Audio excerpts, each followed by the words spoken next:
niat neraka tempatnya dia. Ahibati fillah, ada satu permasalahan penting. Kita ini beramal dan terus beramal.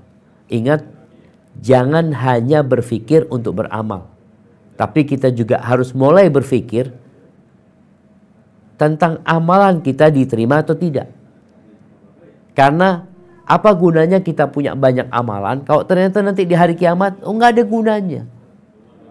Gara-gara kita nggak ikhlas, gara-gara kita riya. Dan hari itu kita akan benar-benar tahu jemaah. Walaupun sejatinya di dunia kita itu ada perasaan, oh kayaknya anda nggak ikhlas. Ketika Nabi SAW menyebutkan tentang 3 golongan yang akan menjadi koreknya api neraka, bayangkan 3 golongan ini orang-orang baik semuanya, akan disidang di hadapan Allah Subhanahu Wa Taala. Sebagaimana diriwayatkan Imam Muslim dan Tirmidzi. Yang pertama dihadirkan adalah alimun wa qari'ul Quran. Orang yang alim yang pandai membaca Al-Quranul Karim. Disidang nih, berhadapan dengan Allah Subhanahu Wa Taala. Fa'arrafahu alaihi ni'amahu fa'arrafaha. Allah ingatkan orang ini dengan nikmat-nikmat yang Allah berikan kepada dia.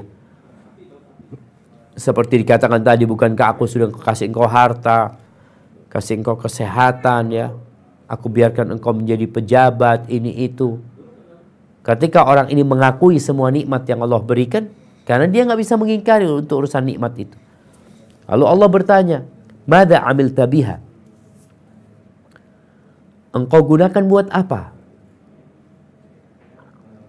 Jawab orang ini, "Ta'allamtu fika wa 'allamtu an-nas wa qara'tu fika al-Qur'an." Aku belajar dengan nikmat yang kau berikan, aku belajar untuk mengharapkan keridhaanmu. Dan aku juga mengajarkan kepada umat manusia. Dan aku membaca Al-Quran untuk mendapatkan keridhaanmu. Apa kata Allah Azza wa Jalla? Kadzabta, bohong engkau. Bayangin ya, bagaimana orang ini, dia merasa baik ketika di dunia.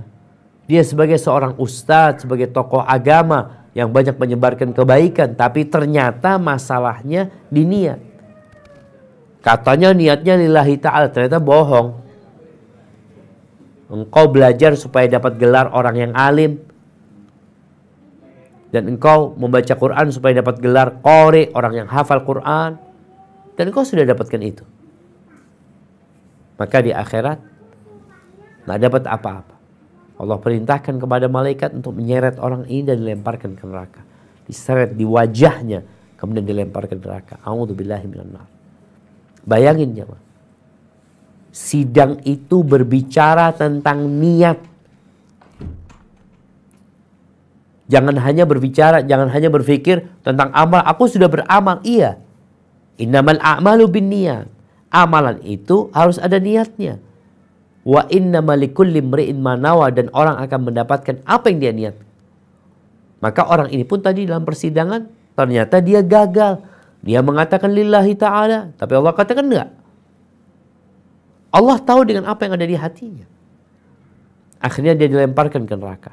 Yang kedua, orang yang mati syahid. Ini orang yang berjihad di jalan Allah, mati di medan perang. Dia akan disidang sendirian juga tanpa ada penerjemah. Ditanya tentang nikmat-nikmat yang Allah berikan. Dia mengakui semuanya. Lalu dia ditanya, engkau gunakan buat apa nikmat-nikmat tersebut? Jawab orang ini, qataltu fika hatta stushhidtu. Aku berjuang di jalanmu sampai aku mati syahid. Itu ucapan. Apa kata Allah Azza wa Jalla? Kadzabta, bohong engkau, dusta. Karena Allah tahu dengan isi hatinya. Innama qatalta liyuqala jari. Engkau berjuang hanya ingin mendapatkan gelar pemberani, pembela kebenaran, pahlawan. Pas engkau minta itu. Dan kau sudah dapatkan itu di dunia. Lalu diperintahkan kepadanya untuk dilemparkan ke neraka. Diseret di wajahnya. Na'udzubillah minan nar. Yang ketiga, orang yang dermawan. Orang kaya raya yang banyak hartanya. Disidang juga nih orang.